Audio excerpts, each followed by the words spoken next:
Hello and welcome back to Fukuyama, one of the stamping grounds of the Hibagon, the Japanese Bigfoot.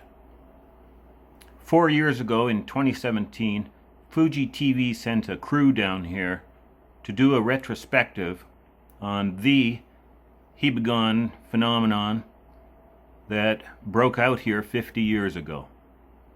It was meant to be a retelling of that story for today's younger generations. Well, instead of that, they got a scoop, a great big scoop.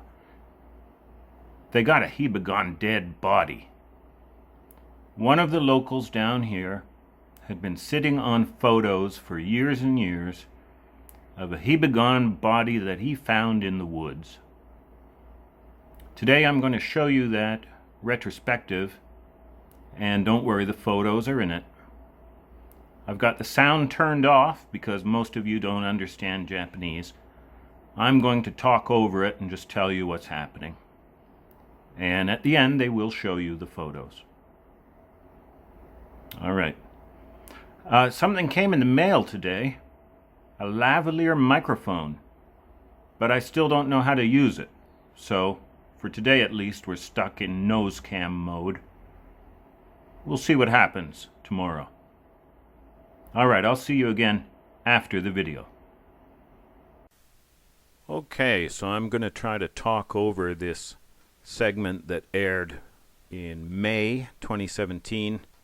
It was supposed to be just a retrospective of the Hibagon, which, you see this girl, she's young, she's never heard of it before. The Hibagon appeared 50 years ago in 1970. And a lot of young people have not heard of it, so they're going to do this retrospective program.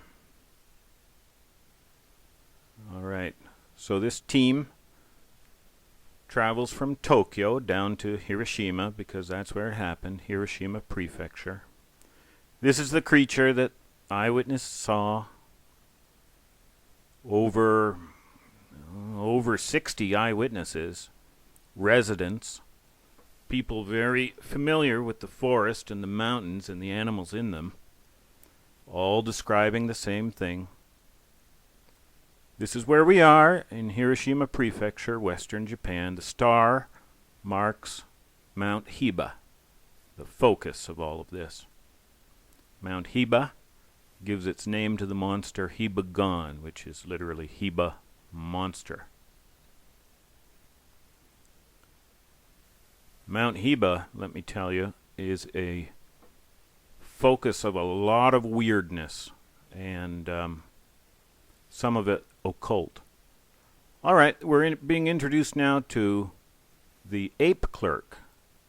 The city took this very seriously because phone calls kept pouring in all the time. There's a monster. I saw the monster. The monster's on such and such a highway. The monster's in my backyard. And so the city created an office of the ape clerk, which is the young man you just saw in that black and white photo. Ding dong, who comes out here? It is the same man, the ape clerk.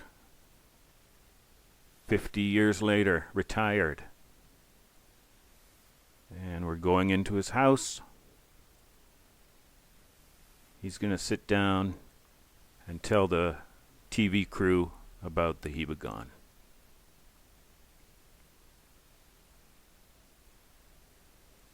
So he's just giving basic information here that a lot of people saw this creature, and the police investigated. It was real. It was determined to be real. Hiroshima Prefectural Police believe it's real. That's their official opinion on the matter. You know, you got to give it to them. I think they're probably the only police force that I've ever heard of who is brave enough to take that opinion. Now that's the young ape clerk in that photo you saw. That was a whirlwind of activity, let me tell you, back in the day, because the sightings were just coming in one after another. That's the creature.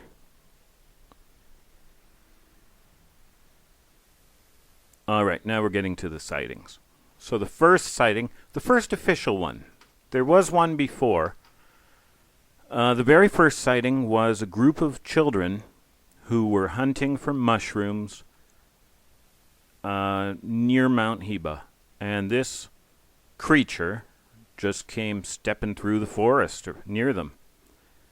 They ran home terrified, told their parents, and nobody believed them. What a shame. So this is the second, but the first official sighting. 3 men, 3 municipal employees were riding in a pickup truck along this road beside Rockanohara Dam. They stopped because they saw the creature come out of this opening in the forest. There's a bit of a sort of a gully here, or a ravine. The creature came out. He walked across the road, across the river, and up that hill. And again, this is where he came out. 3 men, 3 young men, 3 locals. They know the area, they know the flora and fauna, and they saw this thing from about 90 meters away. Mistaken identity, it's just out of the question. Now this creature that they saw, and most that were seen, were estimated to be about 160 centimeters. That's my wife's height. It's not very huge, but I think these were juveniles. All right, the second sighting in yellow here, just, I would say 300 meters west. A man saw it out his back window. The creature was moving among these trees. If you see, that's unbroken forest from that second sighting up to Mount Hiba. You see the black triangle, and it says Hibayama.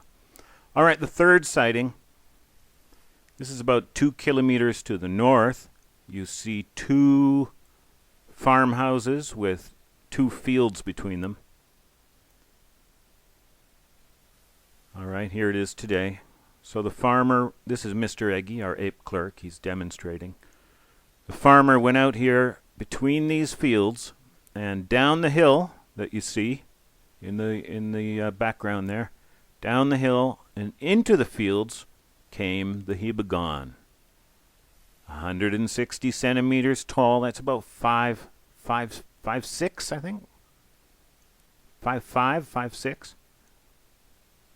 And he came walking toward our man, slowly, not threateningly. He didn't seem to have any evil intentions, but naturally it would be very scary.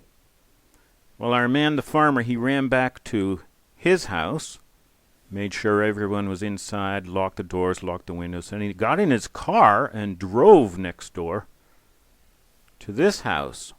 Now this lady, I've met her. She's a lovely lady. She's lived here in that house all her life, and she was a young woman on that day, and she remembers it very well. She did not see the creature. She is not an eyewitness, but she can speak for her relative. I believe it was her uncle who did see it. She can testify to his character. He was not a liar. He was not an idiot. He was not a prankster. And she's telling you here that now he was a serious man and a tough guy. You have to be. All these farmers up in the mountains here, they're tough guys. But when he came over that day, he was terrified. She never saw anybody as terrified as that. And his hands were shaking so bad he couldn't even take a drink in it. All right. It was a national phenomenon, national story. Research teams came from 2 universities, checked it out. Their verdict was it was real. Whatever it was real. The Hibagon.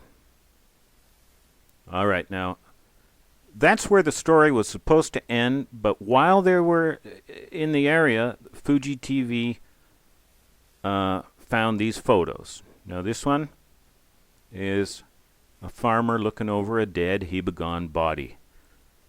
He found it in the woods. It's probably been there about 3 months, judging by its state of decomposition.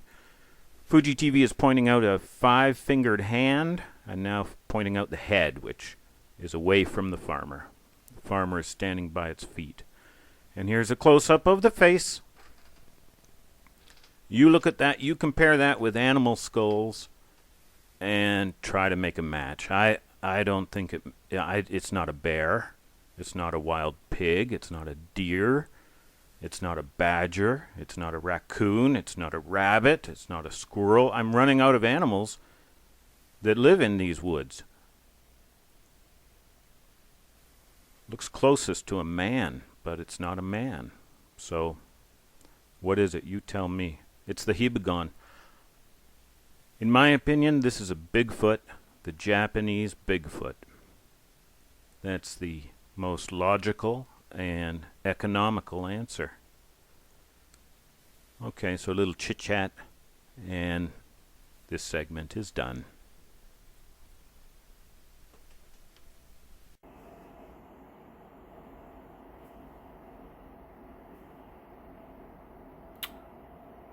What was it? You can tell me your best guess in the comments. If you're feeling stumped, you're in good company, because the 8 medical professionals and the primatologists that I showed these photos to, they felt pretty stumped too. But they all agreed it's a real cadaver, and they all agreed it's an unknown animal. Now, the only unknown animal that is known to be running around Mount Hiba is the Hibagon. And the Hibagon is the Japanese Bigfoot, in my opinion. This is my book. You can buy it if you want. It's a free country, but you don't have to buy it. I'm going to talk all about it here on this channel. I think we have enough interest now to start our online class, our free online class. What I plan to do is just hop around in the book and tell you everything I know, almost everything. And then you'll know as much as can be known at this point. All right. Class will start tomorrow. Come fresh and eager to learn. Bye.